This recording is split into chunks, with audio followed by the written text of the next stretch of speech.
Hi friends, ನಾನು ನಳಿನಿ. ಬನ್ನಿ veg paneer paratha ಮಾಡೋಣ. ನೋಡಿ, ನಾನು ಒಂದು ಚಿಕ್ಕ ಪಾತ್ರೆಯಲ್ಲಿ ಬಿಸಿನೀರಿಗೆ ಇಟ್ಟಿದ್ದೀನಿ ಒಲೆ ಮೇಲೆ. ಇದಕ್ಕೆ ನಾನು ಸಣ್ಣದಾಗಿ ಕಟ್ ಮಾಡಿರೋ ಹುರುಳಿಕಾಯಿ, ತುರಿದಿರೋ ಕ್ಯಾರೆಟ್ ಹಾಕ್ಕೊಂಡು ಬಿಸಿನೀರಲ್ಲಿ ಒಂದು 5 ನಿಮಿಷ ಬೇಯಿಸ್ಕೊಳ್ತಾ ಇದ್ದೀನಿ. 5 ನಿಮಿಷ ಬೆಂದರೆ ಸಾಕು, ತುಂಬಾ ಬೇಯೋದು ಬೇಡ. ಮತ್ತು ಚಪಾತಿಯಲ್ಲಿ ಬೇಯುತ್ತಾ ಇದು. ನೋಡಿ, ಈಗ ಬೆಂದಿರೋದನ್ನು ಒಂದು ನೀರು ಬಗ್ಸ್ಕೊಂಡ್ಬಿಡೋಣ. ನೀರೆಲ್ಲ ತೆಗೆದುಬಿಡೋಣ. ನಾನು ಲಾಸ್ಟ್ ವಿಡಿಯೋಲಿ ಪನ್ನೀರ್ ಗ್ರೇವಿ ಮಾಡಿದ್ನಲ್ಲ, ಅದಕ್ಕೆ ಈ ಪರೋಟ ತುಂಬ ಚೆನ್ನಾಗಿ ಸೂಟ್ ಆಗುತ್ತೆ. ಒಂದು ಕಡಾಯಲ್ಲಿ 2 ಸ್ಪೂನ್ ಎಣ್ಣೆ ಹಾಕ್ಕೊಳ್ತಾ ಇದ್ದೀನಿ. ಎಣ್ಣೆ ಹಾಕ್ಕೊಂಡು ಇದಕ್ಕೆ ನಾನು ಈ ಬೇಯಿಸ್ಕೊಂಡು ಇಟ್ಕೊಂಡಿದ್ನಲ್ಲ ಕ್ಯಾರೆಟು, ಹುರುಳಿಕಾಯಿ 2 ಹಾಕ್ತಾಯಿದ್ದೀನಿ. ಬೀನ್ಸು, ಕ್ಯಾರೆಟ್ ಹಾಕ್ತಾಯಿದ್ದೀನಿ. ಸ್ವಲ್ಪ ಫ್ರೈ ಮಾಡ್ಕೊಳ್ಳೋಣ. ಫ್ರೈ ಮಾಡಿಕೊಂಡು ಇದಕ್ಕೆ ಸಣ್ಣದಾಗಿ ತುರುಕ್ಕೊಂಡಿರೋ ಪನ್ನೀರು ಹಾಕ್ತಾಯಿದ್ದೀನಿ. 3 ಸೇರಿಸಿ ಫ್ರೈ ಮಾಡೋಣ. ಸ್ವಲ್ಪ ಇದಕ್ಕೆ ಉಪ್ಪು, ಕರಿಮೆಣಸಿನ ಪುಡಿ, ಒಂದು 1/4 ಸ್ಪೂನಷ್ಟು ರೆಡ್ ಚಿಲ್ಲಿ ಪೌಡರು. ಉಪ್ಪು ನೋಡ್ಕೊಳ್ಳಿ, ಬೇಕು ಅಂದರೆ ಇನ್ನು ಸ್ವಲ್ಪ ಹಾಕಿ. ನನಗೂ ಕಮ್ಮಿ ಅನಿಸ್ತು, ಸ್ವಲ್ಪ ಉಪ್ಪು ಹಾಕ್ತಾಯಿದ್ದೀನಿ. ಸ್ವಲ್ಪ ಕೊತ್ತಂಬರಿ ಸೊಪ್ಪು ಇಷ್ಟು ಆ್ಯಡ್ ಮಾಡಿ ಚೆನ್ನಾಗಿ ಆ್ಯಡ್ ಮಾಡೋಣ. ಒಂದು 5 ನಿಮಿಷ ಅಷ್ಟೇ, ಜಾಸ್ತಿನೂ ಬೇಯೋದು ಬೇಡ. ಇದು ಎಲ್ಲ ಮಿಕ್ಸ್ ಆಗಿದೆ ಅನ್ನಿಸಿದ್ರೆ ಸಾಕು.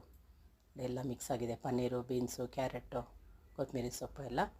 ಸ್ಟವ್ ಆಫ್ ಮಾಡಿಬಿಡೋಣ. ತಣ್ಣಗಾಗಿಬಿಡಲಿ. ಇದು ಬಿಸಿದ್ರೆ ಪರೋಟ ಚೆನ್ನಾಗಿ ಬರೋಲ್ಲ ಫ್ರೆಂಡ್ಸ್. ನಾನು ಚಪಾತಿ ಹಿಟ್ಟನ್ನ ಮೆತ್ತಗೆ ಮಾಡ್ಕೋಬೇಕು, ತುಂಬ ಗಟ್ಟಿ ಇರಬಾರ್ದು ಹಿಟ್ಟು. ಎಷ್ಟು ಮೆತ್ತಗಿರಬೇಕು ಅಂದರೆ ನೋಡಿ, ಅದನ್ನು ಪಲ್ಯ ಒಳಗಡೆ ಫಿಲ್ ಮಾಡೋಂಗಿರ್ಬೇಕು ನಾವು. ಚಪಾತಿ ಹಿಟ್ಟನ್ನ ನಾನು ರೆಡಿ ಮಾಡಿ ಇಟ್ಕೊಂಡಿದ್ದೀನಿ.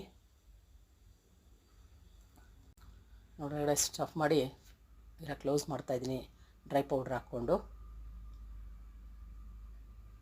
ಈಗ ನಿಧಾನವಾಗಿ ಲಟ್ಸೋಣ. ಪಲ್ಯ ಈಚೆ ಬರ್ದೇ ಇರೋಂಗೆ ಲಟ್ಸಿದ್ದೀನಿ ನೋಡಿ. ತವ ಬಿಸಿ ಮಾಡೋಕ್ಕಿಟ್ಟಿದೆ, ತವ ಮೇಲೆ ಹಾಕಿದ್ದೀನಿ.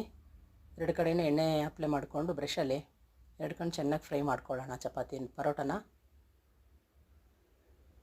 ಇದೇ ಪಾಲಕ್ ಪನ್ನೀರ್ಗೆ ನಾನು ಪರೋಟ ಮಾಡಿರೋದು. ಇದು ಗ್ರೇವಿ, ಇದು ಪರೋಟ.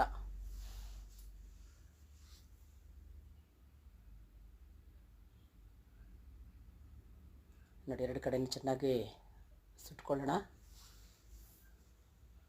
Easy method friends. ಪಲ್ಯ ಸ್ವಲ್ಪ ಮಾಡಿಟ್ಕೊಂಡ್ಬಿಟ್ರೆ ತಣ್ಣಗಾಗಿದ್ದರೆ, ಚಪಾತಿ ಹಿಟ್ಟು ಸ್ವಲ್ಪ ಮೆತ್ತಗಿರ್ಬೇಕಷ್ಟೆ. ಪಲ್ಯ ಈಚೆ ಬರಲ್ಲ ಆಗ. ಬಿಸಿ ಇಟ್ಟರೂ ಈಚೆ ಬಂದುಬಿಡುತ್ತೆ, ಇಲ್ಲ ಚಪಾತಿ ಹಿಟ್ಟು ಗಟ್ಟಿ ಇದ್ರೂ ಈಚೆ ಬರುತ್ತೆ. ಸ್ವಲ್ಪ ನಾವು ಮೆತ್ತಗೆ ಇಟ್ಕೊಂಡ್ರೆ ಗೋಧಿ ಹಿಟ್ಟು ಈಚೆ ನೋಡಿ ಎಷ್ಟು ಚೆನ್ನಾಗಿ ಬರುತ್ತೆ. ಚೂರು ಪಲ್ಯ ಈಚೆಗೆ ಬಂದಿಲ್ಲ. ರೆಡಿ ಆಯಿತು ನೋಡಿ ಪರೋಟ. ಬೀನ್ಸು, ಕ್ಯಾರೆಟು, ಪನ್ನೀರ್ ಹಾಕಿರೋದು ತುಂಬ ಟೇಸ್ಟಿಯಾಗಿರುತ್ತೆ ಫ್ರೆಂಡ್ಸ್.